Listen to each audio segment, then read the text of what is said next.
Suzanne Eaton was a 59-year-old American scientist who was working as a professor of molecular biology in Dresden, Germany. A big part of her job at this institute was to travel around the world and hold conferences on the latest developments in her field. In July of 2019, she traveled to the scenic Greek island of Crete for one of these conferences, not knowing that this was going to be her last, and that the person responsible for her end would be caught because of his videos on YouTube. The incident happened on July 2nd, when, after a conference, Suzanne spent time with her peers and played the public piano in the venue's lobby before saying her goodbyes and heading out to her hotel in the afternoon.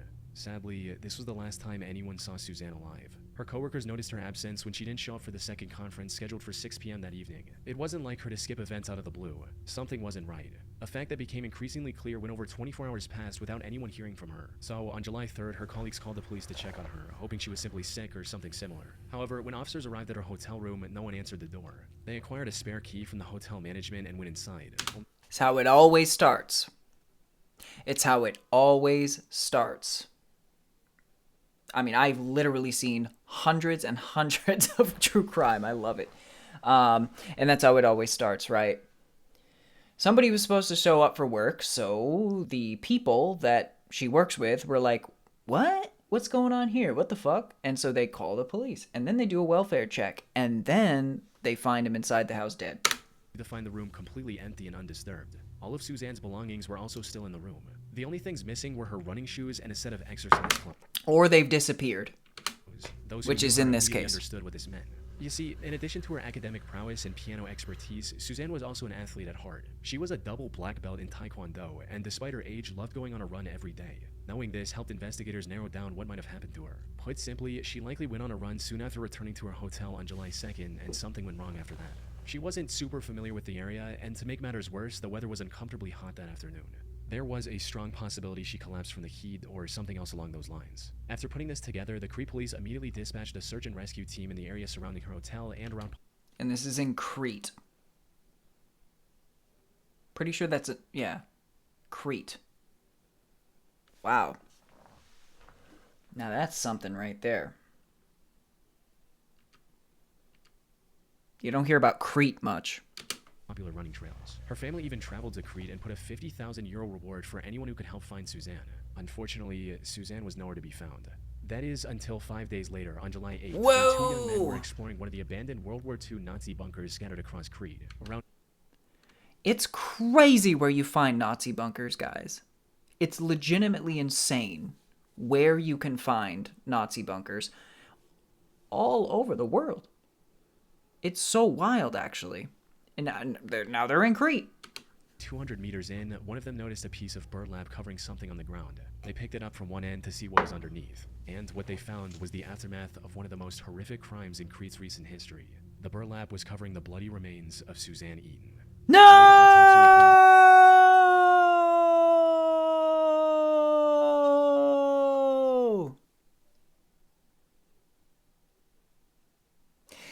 Why? Discovered that Suzanne had several broken ribs, multiple fractures throughout her body, a missing ear. Certainly was not an accident. The investigators began searching for clues, and fortunately it didn't take long for them to make their first major breakthrough, a set of car tire tracks leading up to the entrance of the bunker.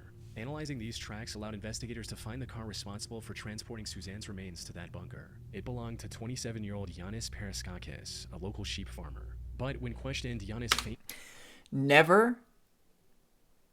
Never trust the sheep farmer. The sheep farmers are not to be trusted. I'm telling you this, and I'm telling you it now. You cannot trust a sheep farmer. Look at this guy. You cannot trust a sheep farmer. Okay? Okay. As long as you understand that, now you know.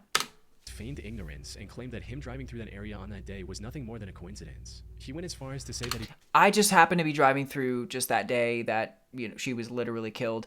It's like not actually a big deal. It actually just is a pure coincidence. It makes no sense. Look at my face and the fact that I'm a sheep farmer and tell me that I am not the most trustworthy guy you've ever seen. Right? Right.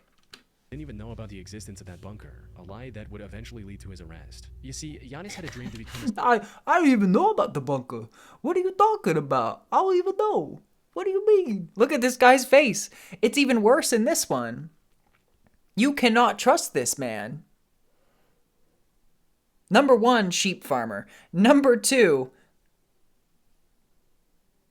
there's his face right there for you. Successful YouTuber. He started a channel with his own name in 2012 and began posting videos. However, if you go to his channel today, all you'll find are 3 videos of him performing an ancient Chinese martial art and meditation technique called Qigong. That's because a couple days before Suzanne's body was discovered, Giannis deleted every other video on his channel. And once authorities recovered some of these deleted videos, it became clear why. You see, most of these deleted videos involved Giannis exploring exactly Remy bunkers, and exactly Toddy. Suzanne's remains were discovered. This contradiction gave the authorities the go-ahead to formally arrest him on July 15. It also allowed them to investigate him further, and the evidence they discovered was overwhelming. As it turned out, the land where this bunker was located was owned by Giannis's family. Investigators also found traces of Suzanne's blood in his car's trunk. When confronted with this evidence, car twice before putting her in his car, driving to the bunker, and ending her life there. He later changed his story to where he was compelled to commit this crime by a demon. Unfortunately for him, the jury didn't buy this one bit and sentenced him to life in prison without the possibility of parole in 2020. Now, this should have been the end of Giannis' story, but from what I've seen, there's more to his actions than just this one crime he was convicted of. The thing is, Giannis presented his vile act as a crime of opportunity, something he did completely out of nowhere. However, there's evidence to suggest that Giannis might be a full-blown serial killer. For instance, he was No! When you see a face of a guy like that, you just kind of have to say, serial killer. By the police twice before, once for arson and once for animal cruelty, both of which are well-known early behaviors of serial killers. After his arrest, several other women also came forward, testifying that he had tried to run them over with his car as well in the past. So, Suzanne was more than likely not his first victim. However, the most solid evidence against Giannis is in one of the deleted videos he uploaded to YouTube. In it, let's see. Ooh, you get a deleted video. You can see him showing some very human-looking bones. Oh, geez, bunker Suzanne was discovered in. These bones were never discovered by the authorities, suggesting they might have been removed by Giannis to hide evidence. But what makes this truly disturbing is what his friend says at one point in the same video. This roughly translates into, "Is this where you left that old guy?" No! Insinuating that Giannis had disposed of one of his previous victims in the same bunker before. And if that is the case, one can only wonder how many other people Giannis has killed over the years. Simply Manic 6075 was a YouTube channel owned and operated by 24-year-old Samantha Wolford. She lived in the small community of Monticello, Texas with her husband Ernest Lee, aka Ernie, and their 5 children. She usually made videos about her day-to-day life and other random topics. Her story began in 2008 when she was at the lowest point of her life. She'd recently become the single mother of a pair of twins and had no love interest in her life. That's when she met Ernie at a local tattoo shop, and the two hit it off right from the get-go, eventually getting in a relationship and starting a family together. In one of her videos, Samantha described the day she met Ernie as the happiest. Yes, cowboy hats, Remy. Together, they were blessed with 3 more children, including 1 more pair of twins. Raising 5 kids was a challenge, but Ernie made it work by taking a second job in pizza delivery. This is when a guy is good right there. He has 3 children with this girl, and they had a very hard time affording it. But you know what? He took a second job, pizza delivery, and that, when you're doing that, it's not necessarily the most glorious job, but Ernie did it, guys. Ernie made it work. Ernie made it happen. Props to Ernie. I'm guessing Ernie isn't around anymore, but props to you, my friend. So, while they had endured tough times together, Samantha, Ernie, and their 5 children appeared to be the perfect loving family. However, while being a stay-at-home mother was all she could do at the time, Samantha still had a dream of becoming a famous actress one day. I've always wanted to be an actress. I think it is so much fun. I've been extras in movies. I've had small parts in like short films. It is so much fun, and it is so beautiful. It is one of the most amazing forms of art ever, to be able to express yourself that way. I think it's amazing. So, in October 2010, she created her YouTube channel and started posting videos, hoping to become a popular YouTuber and fulfill her dream on the internet instead. And things were going surprisingly okay in the beginning. Samantha would post new videos whenever she had something new to say. And while most of her videos struggled to get past 100 views at the time, the few viewers she had were enough to keep her going. But as time passed on, her passion for making videos turned into an obsession. She started spending more of her time on making videos than her family, putting even more pressure on an already stressed out Ernie. Around 2014, she also started accusing Ernie of hurting her in her videos, hinting at just how bad their relationship was going. By then, the professional actress is coming through here. After posting a seemingly random video in March of 2014, Samantha mysteriously vanished from the internet. Maybe she lost interest in YouTube or just wanted to focus on her family again. No one knew exactly why she quit so abruptly. Then, on the 20th of February 2015, viewers finally received the update they were waiting for. Unfortunately, it was far more tragic than anyone could have imagined. It started with the Texas police receiving a call from one of Samantha's aunts asking them. From what I remember, so I feel like I've seen this case before. And again, this was a couple years ago that I heard about this. Because again, I'm pretty sure that she had some other guy come in and kill her boyfriend or whoever the hell it was. And then she acted and like played at this and staged it so that like, yes, that's what it was. I think she had two guys come in, and this is crazy, my memory, because this has been years, but I'm pretty sure she had two guys come in, tie her up, and act like they were gonna burglarize the home, you know, steal stuff, whatever. And then she set this all up, though. So she had this all set up, and they kill her boyfriend, and then they somehow miraculously don't kill her or her children, and the police just got her dead to rights. It's all so obvious. They figure it out so easy. They pull her phone records, blah, blah, blah. I'm pretty sure that's this. To save her niece's life. Cause County 911, what's your emergency? I have a home invasion. My niece is tied up. I am at the verge of untying my niece at this particular moment. Okay, she's tied up. She is tied up and gagged. And gagged? Is that what you said? Ma'am. Is there anybody else there? Where are the kids? We have 5 small infants asleep. Apparently, 3 masked men broke into their home in the middle of Sorry, the it was night 3 and men. killed the couple while they were asleep. The intruders then tied Samantha in her bedroom, and after hitting him with a gun a few times, kidnapped Ernie. Samantha somehow managed to get her ties loose enough to call her aunt, who then contacted the police after arriving at Samantha's home herself. By the time officers arrived, Samantha's aunt had set her free from the restraints. The kids were fortunately safe as well. However, what made this whole situation strange was that the intruders didn't take anything else from their home besides That's really smart, right? You want to play it off like a burglary, but you don't steal anything. And it's amazing how many times this happens in true crime cases. Like, so many people try to stage the burglary, kill whoever they wanted killed, and then don't actually take anything at all. It's insane how often this occurs, and you'd think that they'd be just a little bit smarter, just a little bit. Ernie. And from the people who knew him personally, Ernie wasn't the type of guy to make enemies with dangerous people. Put simply, investigators sensed something fishy with the whole situation. But all that paled in comparison to the main objective, which was to save Ernie as soon as possible. Unfortunately, Samantha didn't know anything that could give investigators their first clue.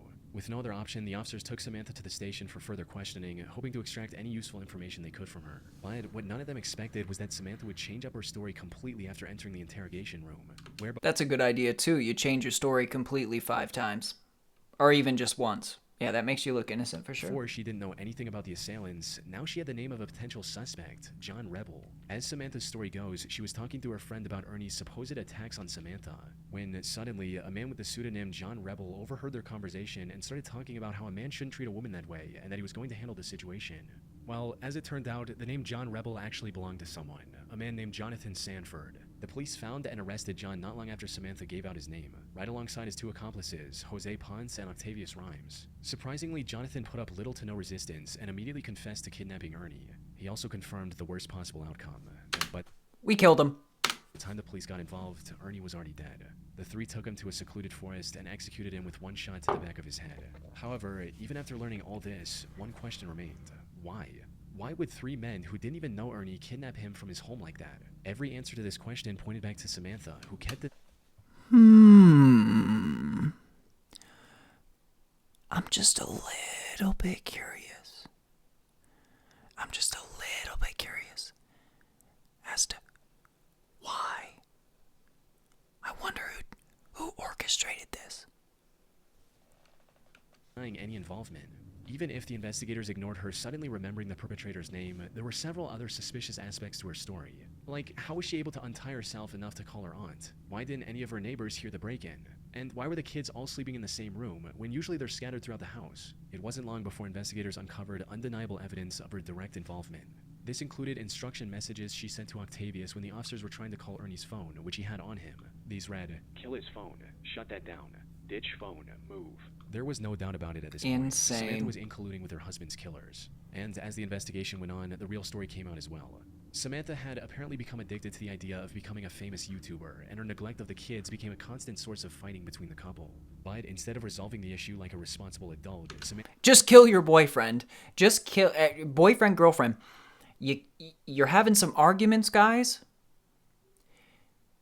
Here's the way not to solve that. Let's not break up. Let's not divorce. Let's not take some time apart.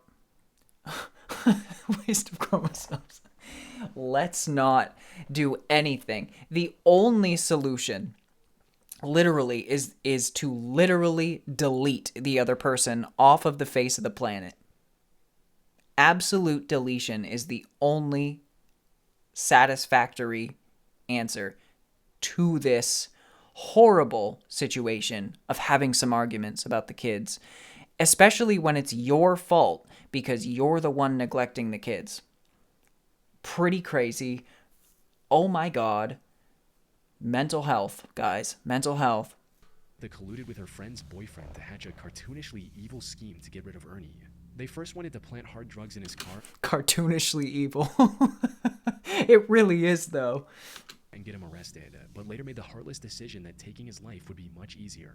Oh, There's yeah. also a chance that Samantha went with the murder plan because it would have brought her more attention on YouTube. She was eventually sentenced to 149 years in prison for killing her own husband, leaving her 5 children completely orphaned in the process. Damn. Piece of shit. Diana Lovejoy was a successful technical writer living in the town of Carlsbad, California with her husband Greg Mulvihill. However, while her corporate job paid the bills, Diana's true passion was becoming a triathlon athlete and documenting her journey on video, resulting in her eventually starting her own fitness blog called Lovejoy Fitness and a YouTube channel by the name of Heavy DJ. She started this channel all the way back in 2008 and over the years used it to document various parts of her life. From meeting her parents after a long time to going scuba diving with her husband. At one point, she even tried to become a cooking show host of sorts. Oh, wow. Doesn't that smell nice? Unfortunately, her channel never Doesn't really that took smell off, nice? forcing her to eventually cut her losses and move on with her life in March of 2012. Or at least that's what it looked like from the outside. In reality, Diana's reason for abandoning her YouTube channel was kind of wholesome. You see, Diana and Greg had been trying for a baby for years by this point. Tragically, Diana had suffered 8 different miscarriages and was quickly losing hope. But then, in September of 2012, the two were blessed with a perfectly healthy baby boy, marking an end to their struggle. Yes! However, what should have been a moment of celebration... Yes! Yes, yes, yes, yes. They did it, guys. Happy ending of the story. 8 miscarriages, then they had a baby, and they lived happily ever after. Nothing bad came of it. She didn't kill anybody. Of course. Like, nothing bad happened. That's the end of the story right there. Started a downward spiral of lies and betrayals, eventually culminating in an assassination attempt. Things started going downhill. and Just a few months Assassination. after the birth of their son, Greg lost his job, leaving Diana as the sole breadwinner. The stress of the previous miscarriages, combined with the crushing weight of having to support a family in an extremely expensive city all on her own, spelled disaster for their marriage. So kill him. It's the only answer, guys. Yet again. It's the only answer. Kill him. Exactly, Rena. No.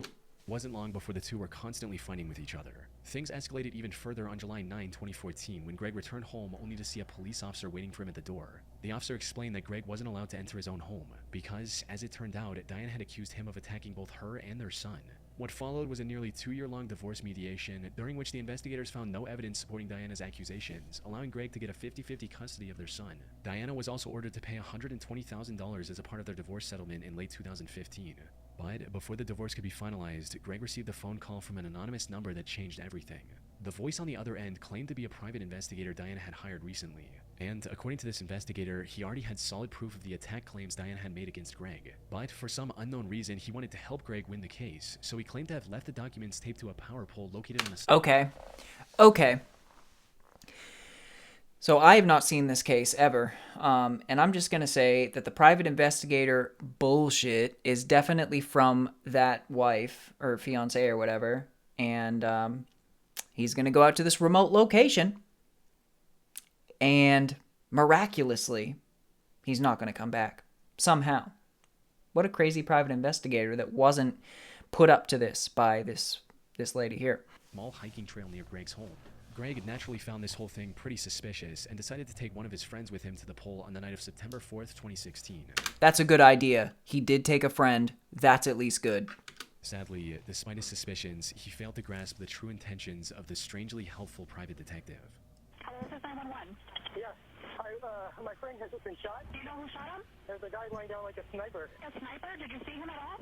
Briefly, we saw the gun, and he shot at us like 6 or 7 times. When Greg reached the pole, a sniper opened Wow. fire on him, shooting him clean through the chest. A fucking sniper. No. She literally hired a sniper for this. My goodness, come on. And he even brought a friend with him. He thought he had his bases covered. He thought he was good, but you can't. But she hired a sniper. She really needed this done. Fortunately, the bullet missed his heart by mere inches, giving him a second chance at life. By the time the police arrived, the shooter had already fled the crime scene. But a quick survey of the area allowed the investigators to uncover a pair of towels the shooter left behind. Running a DNA test on these towels led to a man named Weldon McDavid, Diana's shooting instructor. Weldon tried to deny any involvement at first, but the evidence against him was overwhelming, as after a thorough search, investigators were able to find another set of the same towels at Diana's place as well. They also received CCTV footage of Diana buying the burner phone Weldon later used to lure Greg into the secluded area. Oh my Most God. importantly, investigators also found the gun Weldon used on Greg, hidden in the rafters of his garage. By this point, it was clear that Diana was the one who wanted to get rid of Greg, likely to avoid paying the divorce settlement and keep full custody of her son. Diana and Weldon were arrested for the attempted assassination on Greg Mulvihill and tried for their crimes in November 2017. Both were found guilty, with Diana sentenced to 26 years to life and Weldon to a harsher 50 years to life. The only silver lining in this entire case is that Greg was able to make a full recovery and is now living with his son. That is at least good. And that's very low likelihood. Truly it is.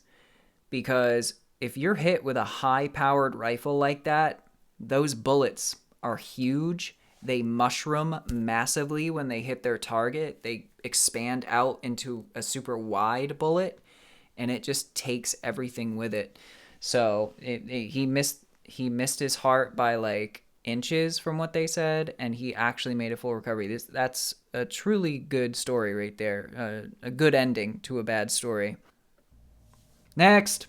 The Gunnar Runar 87 channel on YouTube seems oddly wholesome at first glance. It's owned by an Icelandic boy named Gunnar Runar Sigthorsson and contains a single 3.5-minute video of him confessing his feelings. Is that actually his first name?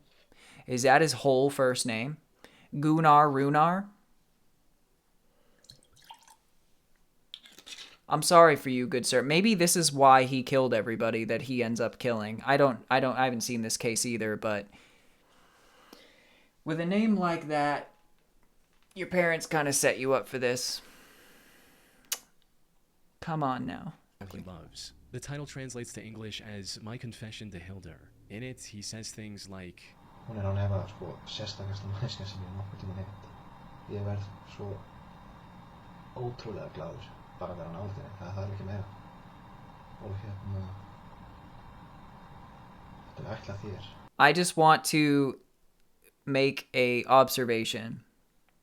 The fact that he has camo bedspread, he's literally got a camo comforter on his bed.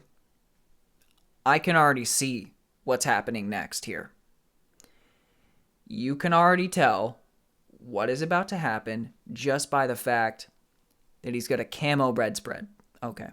It takes a very special person to have a camo bedspread.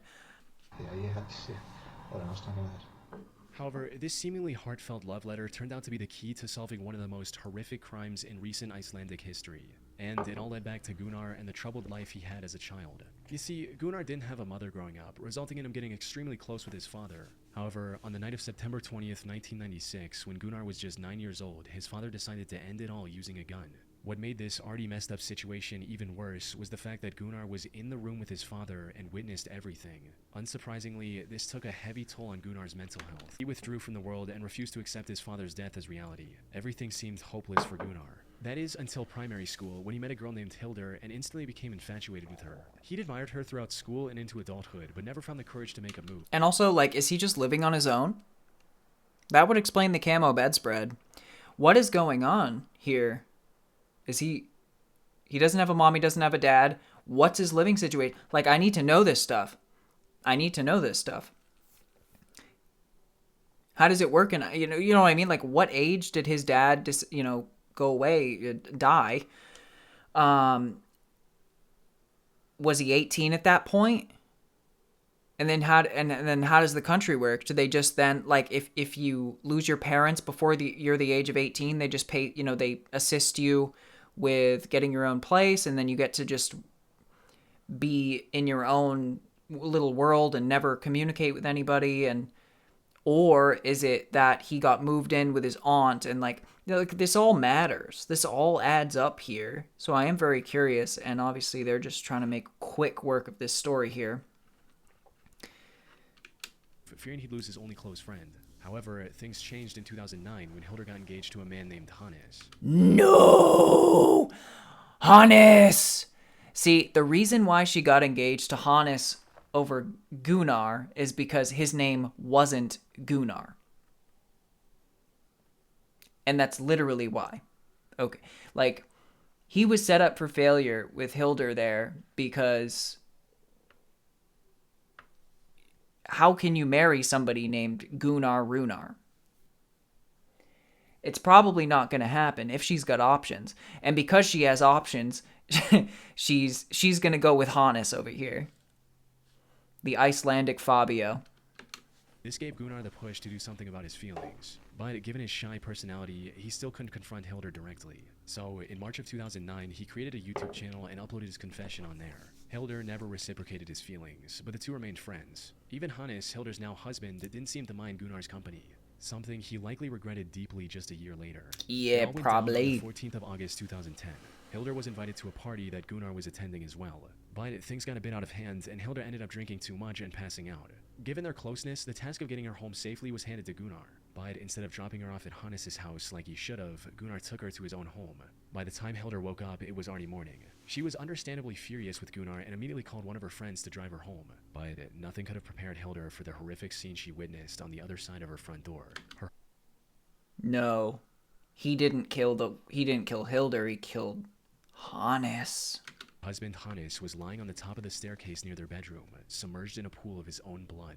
She ran outside and called the authorities. Sadly, it was already too late. Hannes had received over 20 stab wounds on his body, from his arms and legs to the... That was a twist. That was a twist and a half. Totally thought he was going for Hilder, but then they sideswiped me there. back of his neck, and was long dead by the time Hilder found him. Given his condition, his death was ruled a homicide, and investigators wasted no time in looking for the killer. And while they initially suspected one of his business rivals of committing this horrific crime, it didn't take long for investigators to find Gunnar's video confession to Hilder and bring him in for questioning. Gunnar denied knowing... Yeah, that's one of the strongest motives for murder. One of the strongest motives of murder is passion, unfortunately. Us humans, guys, we are very much ruled by our emotions, and it is inevitable. There's nothing we can do about it. And all it takes is for you to have a terrible, fucked up life like this Gunnar Runar, and then you also have to be named something terrible like Gunnar Runar. And then all those perfect things just culminate into a point where if you're fucked over by the girl of your dreams or the guy of your dreams, and you have Gunnar Runar's brain, if you had his brain, if you had all his life experiences that put you up to that point, and you had his name, you would have done the same thing. You would have been that fucked up, and you would have done it. Craziness. Anything about it, and was eventually let go due to lack of evidence. Fortunately, not all hope was lost, because not long after that, investigators found a bloody shoe print next to Hannes' bed. Oh, looking deeper into this... That's another thing that killers don't think about, is you're supposed to put tape on the bottom of your shoes. If you're actually going to try and make something look like a burglary, you need to steal things. You actually need to take things and steal things. Number 2, you need to put fucking tape on your shoes, because they're immediately going to identify you by the soles of your shoes. They're going to know exactly what tread you have, what you're walking around in. You're making it so obvious. You got to wear gloves. You got, like all this different stuff. And I just don't understand how people don't understand this. But maybe this wasn't in the moment thing, like maybe this was just him reacting randomly. Because if he planned this, this was very bad planning. And again, I just know these things because I love true crime. I really do. I know a lot of you guys do too, which is good because I like watching it and talking about it. And I see how all these people are caught. So I just know, oh, yep, he was caught this way. So you probably should do this to mitigate that circumstance. Oh, he was caught this way, but I don't think Gunnar Runar watched enough true crime. That it belonged to a pair of limited edition Adidas shoes. At the time, And they're fucking limited edition. And they're fucking limited edition. there were only 18 of these specific shoes in all of Iceland. And Gunnar just so happened to own one of these pairs. That's This so was enough bad. evidence to detain him once again. This also gave investigators the authority to do a thorough search of his belongings, resulting in them finding residue of Hannes' blood on his shoes, as well as in his car. Once presented with My this evidence, God. Gunnar confessed to the murder. He also revealed that he'd been planning it for months, and even shot. Okay.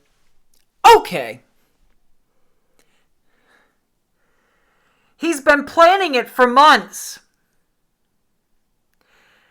Oh.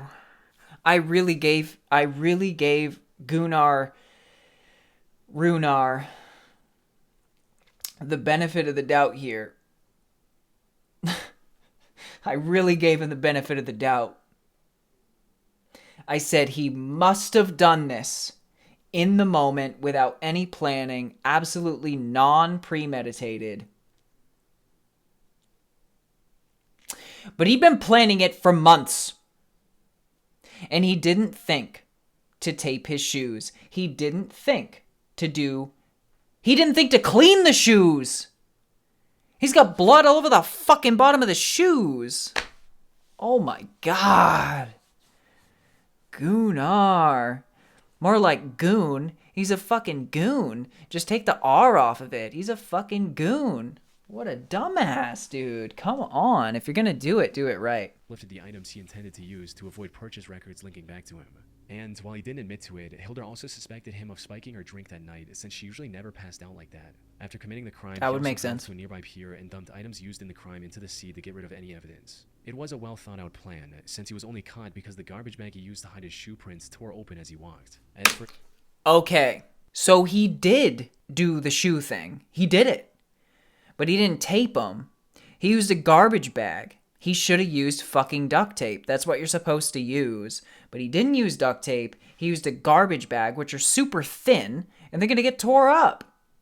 God damn it, Gunnar. So he did think of it. He just fucked up.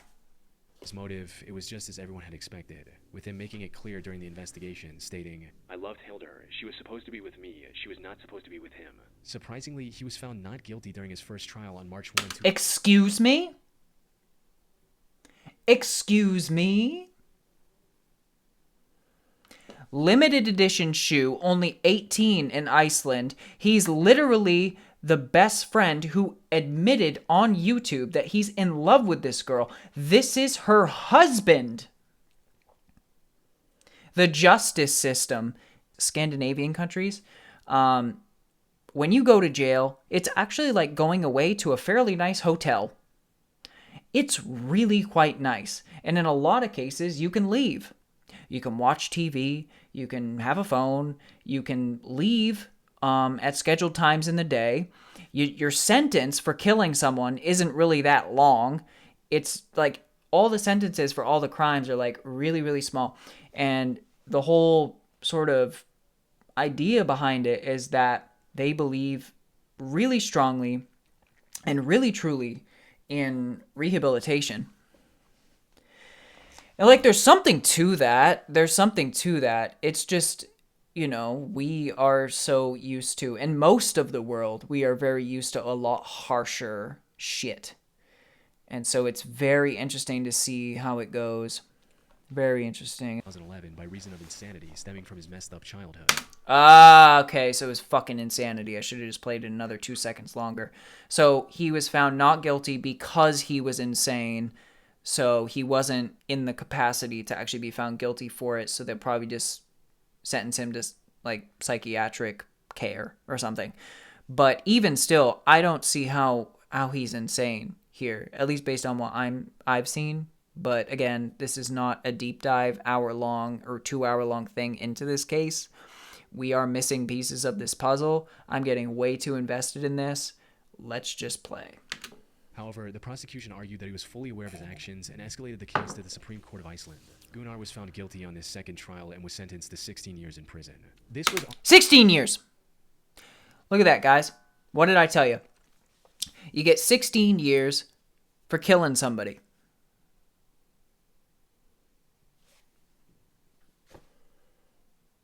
That's it. That's basically it. That's how it works. That is exactly what I said. Not only is going to jail nicer than most people's homes half the time, but it's also very lenient in terms of how long you actually have to be in jail for. It's wild. It really is something else over there. pretty lenient given the brutality of his crime, yet he ended up serving only half of that sentence as well. He was released Half. He got released after 8 years. under supervision in July 2019 and now works at a local warehouse. Nice.